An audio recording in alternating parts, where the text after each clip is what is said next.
Welcome to our new show, Everyone's a Critic. I'm Mark, this is Pat, and we're going to be talking about movies, and that's what we do. We watch movies and we talk about movies, so we figured, hey, let's make this into a TV show. Welcome to the show, Pat. Yeah, same to you, Mark. So obviously, as you can tell with the text right behind us, today we'll be talking about Star Wars: The Last Jedi.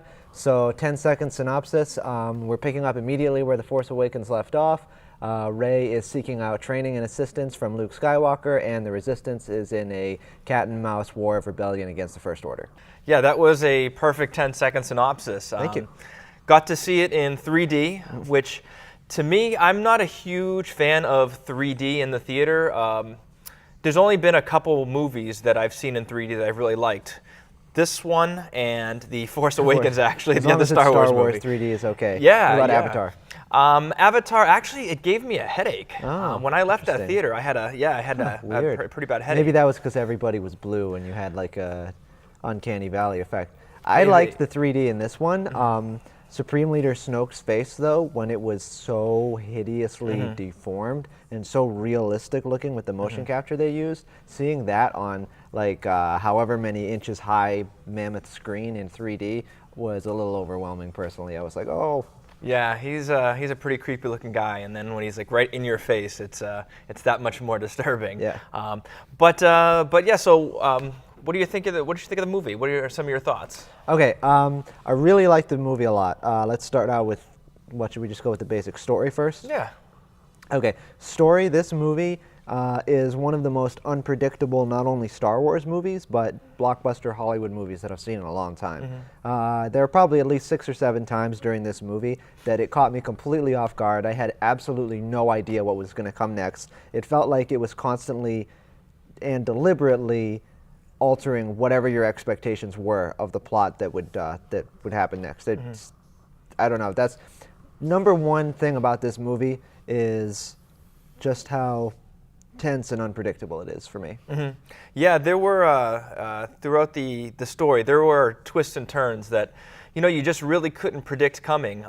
It's hard to even spoil this movie because there's so many different things that happen that even if I spoiled like 2 different things that happened, there would still be 10 other things that you wouldn't know about yet. So with this movie, it essentially takes place very shortly after The Force Awakens, really right after. You see Rey on the mountainside with Luke. In that scene at the end of The Force Awakens is sort of the beginning of this. And we also get to see a space battle that is taking place. And you're just watching the preview behind us. Oh yeah. There's a space battle taking place with the rest of the cast. So we're taking the story right from where we left off in The Force Awakens, and what I really liked about that is there's no huge gaps of time. There's really as a viewer, you really kind of wanted to see what happened after that moment, right, where she's holding that lightsaber to Luke. And I'm glad that they didn't like skip over what happens. No, I'm it's glad important. That right from that point. It's important what happens, and it's unexpected, and it's played very well. I was almost uncertain what they were even going to have in the usual opening crawl, because if this is going to take place immediately after, what else is there for you to say? But there's a lot to say in the opening crawl. Oh yeah. So that was good. So I think we talked about this a little bit before too, that this movie should pretty much satisfy anybody who was critical of The Force Awakens because of how much it echoed A New Hope. This film, there are definitely elements more than anything of Empire Strikes Back, because you do have your main Jedi hero kind of off in the distance with someone else while the rest are evading the Empire First Order. But that's just a very vague way. In every other way, I would say this is a very different movie. It is, but as far as the second episode of a trilogy, it definitely has a darker feel to it. There's not a whole lot of like really happy moments. There is comedy in it. There are fun. It's a very fun movie. There's a lot going on. There are some really cool things that happen, but the overarching story is not a super happy one. Very similar to The Empire Strikes Back. Right. Right. It ends on, well, I won't say how it ends, but it ends on a similar note of feeling like you need to come back and see what happens next. Yeah, definitely. I think my favorite thing about this movie was just really the characters and the actors who play the characters. I think they really, not that they did a bad job in the first one, but they've grown and there's more of a connection with them, specifically with Rey and Kylo Ren. I think they have a really good connection in this movie. That as far as acting and actually as far as in the story goes, but as far as acting, they just play off each other so well in this one. And yeah, I agree. I think that was probably my favorite part of this movie. They actually share more screen time than I was expecting them to, and they have. I don't know, Daisy Ridley and Adam Driver just seem to have this really good chemistry as a hero and villain, and it was one of the most engaging hero-villain relationships that I've seen in a long time. Other characters, Poe, who is a fairly minor player in Force Awakens, gets a lot more to do. I was very happy about that. I really like Oscar Isaac, and I think seeing Poe in this movie, they really gave him more to do in this movie. I'm glad they kept him. Originally, Poe was written as a character that was supposed to be off halfway through the movie in The Force Awakens, but they liked him so much they decided to keep his role and extend it into the future movies. Well, I'm really glad they did, because I think Poe in this movie is really one of my favorite parts, one of my favorite characters. Right, and it's a little bittersweet to say, but I really enjoyed his interaction and chemistry with General Leia. Yes, yeah. And speaking of Leia, it was really good to see her. Obviously, Carrie Fisher's final role, but it was really nice to see Leia have a much bigger part in this as well. She was fantastic, as was Mark Hamill and Luke Skywalker. Yeah, the acting in this movie was, zero complaints. Pretty much. Yeah. Everyone did a great job. Yeah, the cast was great. And Finn, we didn't mention, is also back. Yep. And once again provides a lot of the comedy and introduces a new character, Rose. And yeah, characters, acting, story. What else do we want to move to and talk about this? So as far as world building, I think that the special effects designers created some incredible worlds for you to see, new places. One of my favorites was a planet that they go to called Crate. And you see it in the trailer. There's a scene where there's some ships flying and there's this red dust spraying up. And it's just a really beautiful setting for a battle, I will say. But it is one of my favorite, I think, of all the Star Wars movies, it may be one of my favorite landscapes. Yeah, it's maybe visually one of the coolest battles that they've ever done, I think. And they also go to another planet where there's like a Mos Eisley cantina type of feel. That was the name. Yes, that's what it is. Yeah. But there's so many different alien creatures that you get to see. So they really let their imaginations run when they were creating this planet with these new creatures. Yeah, that was cool. Yep. And that kind of brings me to what I was going to say, which is that world building was probably one of my biggest disappointments with The Force Awakens. I felt like every location felt too much like an exact echo of what I'd seen before, and I felt like there was very little new production design in terms of spaceships. And The Last Jedi, I was hoping they would do a lot different and creative, and they did. And in that area, I definitely prefer this to Force Awakens. But that brings me to what I was going to say, which is, Mark, we'll include Rogue One in this too. Did you like The Last Jedi better than those movies, or not as much? So I like The Last Jedi better than Rogue One. The Force Awakens to me is still, I think, one of the best. After Empire Strikes Back, in my opinion, The Force Awakens is next. I love Rey's character when she was introduced. I loved how they sort of brought the old in with the new, and it felt, growing up with Star Wars, I wanted something, as a big Star Wars fan, I wanted something that felt like how I felt when I was a kid. But I also wanted them to be able to bring newness to it. And what I loved about it was seeing the old characters, but then seeing new characters in a similar sort of environment. And now it's almost like, I think I'd mentioned to you before that when they redid the Star Trek movie, they set up this timeline so that something happens, and even though it's the same characters, it can go in a completely different direction. And then they ruined that by just remaking Star Trek 2 when they did the sequel instead of doing something new. Yeah, pretty much.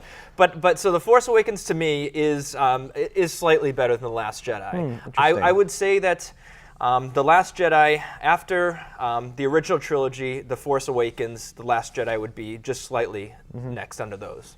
See, interesting. I like The Last Jedi. Views always change because we just saw this like a few days ago.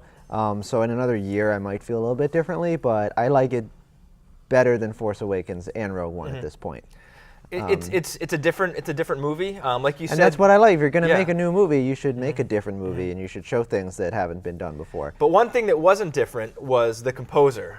Yeah, that was one of the biggest treats of this movie, and I don't know if it's because we had a different composer with Rogue One. Not that he didn't do a good job, but just hearing a John Williams score on a theater sound system mix is such a treat, and he did some stellar work on this, and I don't know what else to say. It was just a treat. It was just a phenomenally good score. The music is part of what makes Star Wars so great, and it's like another character. You know, there's this amazing score running throughout the movie. Yeah, and it seems like it's a long movie, and it feels like a long movie. If I had to say one other critique, it would be that it feels long. Yeah. But the music runs through practically 100% of it, and I have this image of this 85-year-old man conducting for like 2.5 hours with sweat running down his face. I know that's not how they actually record it, but that's my mental picture of John Williams composing this movie. He's a brilliant conductor. He's been doing it for a long time, and even though he's in his mid-80s now, he hasn't lost his touch. Yeah. He's still making amazing music. Yeah. Including the prequel movies. Yeah. Which I know we have a point of disagreement on this because I probably prefer Revenge of the Sith to either Force Awakens or Last Jedi. Okay. I know you're going to disagree very intensely with me on that. That's a topic for another video. I hated those movies, but yeah, we'll talk about that another time. Now, as far as in this movie, we don't want to spoil anything for you guys, but how did you feel with the storylines? Like, how did you feel that overall throughout the movie, the arc worked? From when we first see Rey and Luke at the end of The Force Awakens to where we end up. Were you happy with how things ended up? Were you happy where the characters ended up, where the story is right now going into Episode 9? Well, like I said, it's such an unpredictable movie that you just have no idea throughout how it is going to end up. I would say by the last frames and the last shots of the movie, I wanted to see it again, and I thought it's a very satisfying film to go see. There were numerous points where I worried that it might end and be a really frustrating cliffhanger. Not that it isn't a cliffhanger, but it feels right when it ends to me. And the way this movie ends, all right, I don't know if this is spoiling anything or not, but at the end of The Force Awakens, you got the feeling that, I did anyways, that they could move forward essentially remaking The Empire Strikes Back exactly, like if they wanted to, that they had set it up for that. At this point, the way they've left things, I feel like no matter what Episode 9 is, it can't possibly be Return of the Jedi. It's not going, whatever it is, it's not going to feel like a remake of that's a good point. Episode 9. That's a really good point. I'm excited to see what happens in 9 now. I feel like we just waited 2 years and just saw this movie. Now I'm already ready to go for Episode 9. Yeah, but you're not going to see the Han Solo movie? I don't know. See, I can't see anybody but Harrison Ford as Han Solo. So I don't know. I'll have to see some trailers. I'll read some reviews and see what the audience thinks. But to me, I don't know. There's one Han Solo. But then they're going to release a really cool teaser trailer, and then you're going to put the poster for that one on your phone. Of course, I'm going to end up seeing it. Of course. What am I saying? I'm going to see it. I'm not happy that Han Solo is being replaced by another actor. Like I said, there's one whole Han Solo to me, and that's Harrison Ford. Yeah, we probably should wrap this up soon. But one more question. Who would you prefer to have seen, like if they were going to make a spin-off movie about any other character in the Star Wars universe besides Han? Who would it be? Oh, that's a good question. So I'd obviously go back to the original trilogy because that's my favorite. And honestly, I'd like to see Lando Calrissian. Oh yeah. Interesting. It's interesting how his character is introduced. He's an old friend of Han Solo. But that's what this movie's going to be, though. It's funny you say that, because it's like, I mean, Donald Glover is playing Lando, and I feel like a big part of the plot of this movie is going to be that relationship and they're falling out, and just exactly how Han Solo managed to get the Millennium Falcon in the first place. So maybe I'll like it more than I think I will. But yeah, I think where he started as a smuggler, and then when they see him next, he's running Cloud City. Yeah. Just that's an interesting story. I wouldn't mind. It's almost like a plot of a mini-series. Yeah, it could be. I wouldn't be surprised if Disney ends up doing that one of these days and puts together like a Netflix sort of like series of 8 episodes or something like that. And who's the perfect age? I was just thinking of this. But Ewan McGregor, because it's been like more than 10 years since the last Star Wars prequel, if they wanted to tell a story about Obi-Wan, like in between the events of Episode 3 but before A New Hope, he's at like a perfect age to be that age range. Not as old as Alec Guinness, but definitely older than he was in that story. So I think that's all the time we have for now. This was our first episode of Everyone's a Critic. I hope you all liked it. We're going to try to do this again soon. But we wanted to leave you with the trailer for The Last Jedi. Enjoy. When I found you, I saw raw, untamed power. And beyond that, something truly special.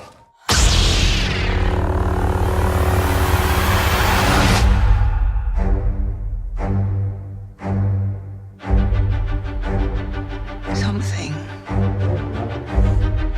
inside me has always been there. But now it's awake. And I need help.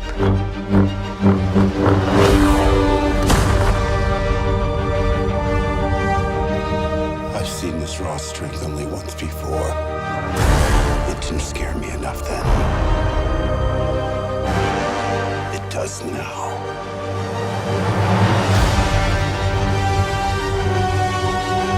Let the past die. Kill it. If you have to. That's the only way to become what you were meant to be.